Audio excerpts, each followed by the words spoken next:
ನಮಸ್ಕಾರ. ವಿಜಯನಗರ ಜಿಲ್ಲೆಯ ಸಮಾಜ ಕಲ್ಯಾಣ ಇಲಾಖೆ ಮತ್ತು ಜಿಲ್ಲಾಡಳಿತದ ವತಿಯಿಂದ ಆಯೋಜನೆಯಾಗಿರುವ ಸಂವಿಧಾನ ಜಾಗೃತಿ ಜಾಥಾ ಯಶಸ್ವಿಯಾಗಲಿ. ನಮ್ಮ ಸಂವಿಧಾನ ಭಾರತದ ನಡವಳಿಕೆಯ ತಳಹದಿ, ನಮ್ಮ ಧ್ಯೇಯ ಮತ್ತು ತತ್ವಗಳ ಒಂದು ಮೂರ್ತ ರೂಪ.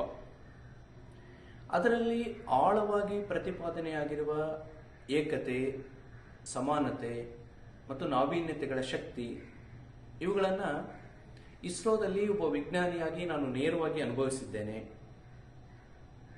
ಸಂವಿಧಾನ ಕೇವಲ ಒಂದು ಕಾನೂನು ದಾಖಲೆ ಅಲ್ಲ, ಅದು ನ್ಯಾಯ, ಸಮಾನತೆ, ಸ್ವಾತಂತ್ರ್ಯ ಮತ್ತು ಭ್ರಾತೃತ್ವ ಇವುಗಳೊಂದಿಗೆ ನಾವು ಎಷ್ಟು ತೊಡಕೊಂಡಿದ್ದೇವೆ ಅನ್ನೋದಕ್ಕೆ ಒಂದು ಜೀವಂತ ಸಾಕ್ಷಿ.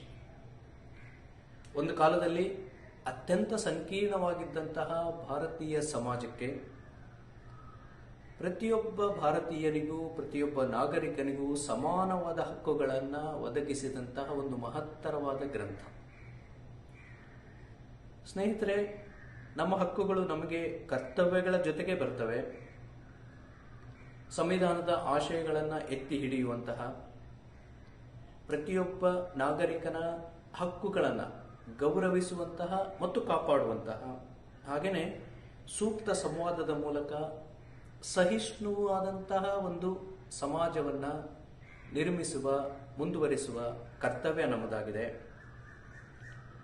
ಸಂವಿಧಾನ ಶಿಲ್ಪಿ ಡಾಕ್ಟರ್ BR ಅಂಬೇಡ್ಕರ್ ಅವರೇ ಹೇಳಿದ ಹಾಗೆ, ನಾವು ಮೊದಲನೇದಾಗಿ ಭಾರತೀಯರು, ಕೊನೆಯದಾಗಿಯೂ ಭಾರತೀಯರೇ. ಒಂದು ಸುಸಂಸ್ಕೃತವಾದ, ಸುಭಿಕ್ಷುವಾದ, ಸೌಹಾರ್ದಯುತವಾದ, ಅಭಿವೃದ್ಧಿಪರವಾದ ರಾಷ್ಟ್ರ ನಿರ್ಮಾಣದ ಕಾರ್ಯದಲ್ಲಿ ಇಂತಹ ಸಂವಿಧಾನ ಜಾಗೃತಿ ಜಾಥಾ ಸಕ್ರಿಯವಾದ ಕೆಲಸಗಳನ್ನು ಮಾಡ್ತವೆ.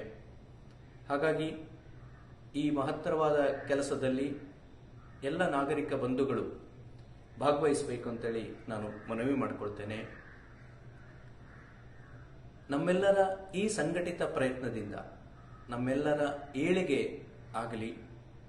ಸಂವಿಧಾನ ಜಾಗೃತಿ ಜಾಥಾ ಯಶಸ್ವಿಯಾಗಲಿ. ಧನ್ಯವಾದಗಳು.